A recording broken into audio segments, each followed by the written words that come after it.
কথা থেকে আবারও সোনা এবং টাকার পাহাড় উদ্ধার হলো। দেখাবো সেই খবর আপনাদের ইন ডিটেল। লেক টাউনে পাওয়া গেল সোনার খনি আর তারা টাকার পাহাড়, যে খবর আমরা লাগাতার দেখাচ্ছি। লেক টাউনের রাজ্যের মন্ত্রী ঘনিষ্ঠ ব্যবসায়ীর বাড়ি থেকে উদ্ধার 10 কোটি টাকার সোনা এবং সোনার গয়না। পুরনিয়োগ দুর্নীতিতে ব্যবসায়ীর গুদাম, বাড়িতে ইডির তল্লাশি। তারাতলায় গুদামের লুকোনো জায়গা থেকে উদ্ধার হলো 1.5 কোটি টাকা।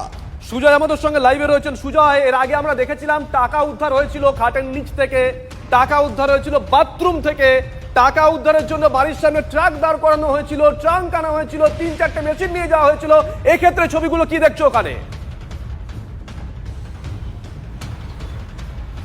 দেখো, এক্ষেত্রে বলা যেতে পারে লেক টাউনে সোনার খনি, তার কারণ প্রায় 10 কোটি টাকার উপরে, প্রায় 10 কোটি টাকার উপরের সোনার অলংকার, সোনার গয়না ইতিমধ্যেই বাজেয়াপ্ত করে ফেলেছে এনফোর্সমেন্ট ডিরেক্টরেট এবং এখনও সেই তল্লাশি অভিযান চলছে।